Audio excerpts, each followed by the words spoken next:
শেষ কবে ঈদ উদযাপনে এমন ঢল নেমেছিল নগরবাসীর?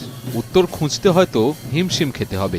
কেননা এবারের ঈদ আয়োজন যতটা রং ছড়িয়েছে তা নিকট অতীতে কেউ দেখেননি। মুসলিম উম্মার সবচেয়ে বড় ধর্মীয় উৎসব ঈদ উল ফিতরে ভিন্ন আয়োজনে মেতেছে নগরবাসী। এবছর ঢাকা উত্তর সিটি কর্পোরেশনের আয়োজনে অনুষ্ঠিত হল বর্ণাঢ্য ঈদ আনন্দ মিছিল। আগারগাঁও ঈদগাহ ময়দান থেকে শুরু হওয়া এই র্যালিতে অংশ নেন নানা বয়সী মানুষ।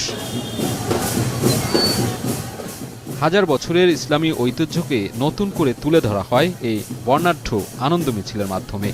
র্যালিতে ছিল সুসজ্জিত বেশ কয়েকটি শাহী ঘোড়া, 15টি ঘোড়ার গাড়ি, ব্যান্ড পার্টি ও বাদ্যযন্ত্র। এছাড়াও ছিল সুলতানি মোঘল আমলের ইতিহাস চিত্র সম্বলিত ব্যানার ফেস্টুন। নরমালি আমরা গ্রামে এরকম দেখে থাকি, কিন্তু ঢাকা শহরে এই ধরনের আয়োজন খুবই প্রশংসনীয়।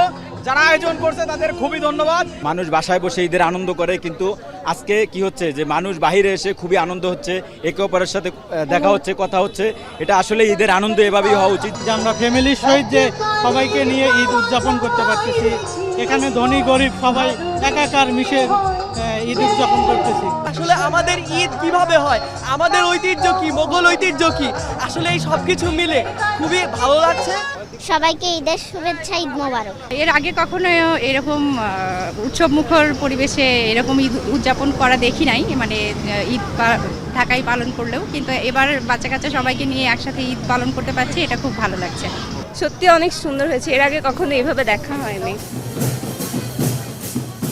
এমন আয়োজনে অংশ নিতে পেরে খুশি নতুন প্রজন্মের প্রতিনিধিরা। বলেন, নতুন বাংলাদেশ গড়ায় সবার সম্মিলিত প্রচেষ্টা আর সহযোগিতা অব্যাহত থাকবে। এই জন্মের পর থেকে যখন থেকে বোঝা শিখেছি, তখন থেকে মনে হয় না যে এমন ঈদ কোনোদিনও দেখেছি আমরা। এইবার ডক্টর মোহাম্মদ ইউনূস খুবই সুন্দর এবং স্বতঃস্ফূর্তভাবে একটা ঈদ অনুষ্ঠান প্রোগ্রাম আমাদের জন্য করেছে, যা সত্যি খুবই আনন্দদায়ক। এদিকে আনন্দ র্যালিতে অংশ নেয়া নগরবাসীকে ঈদ শুভেচ্ছা জানানোর পাশাপাশি দেশের ইতিহাস ঐতিহ্যকে ধারণ করার তাগিদ দেন স্থানীয় সরকার উপদেষ্টা।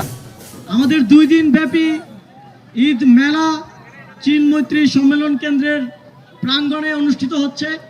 আপনারা সেখানে যাবেন, আপনারা পরিবার পরিজন নিয়ে সেখানে যাবেন এবং এই মেলা উপভোগ করবেন। আমাদের অনেক সীমাবদ্ধতা আছে, কিন্তু ভবিষ্যতে আমরা আরো অনেক বড় পরিসরে এই ঈদের উৎসব আয়োজন করব। র্যালি শেষে অংশগ্রহণকারীদের মাঝে সেমাই ও মিষ্টি বিতরণ করা হয়। পরে সংক্ষিপ্ত ঈদ আনন্দ আয়োজন।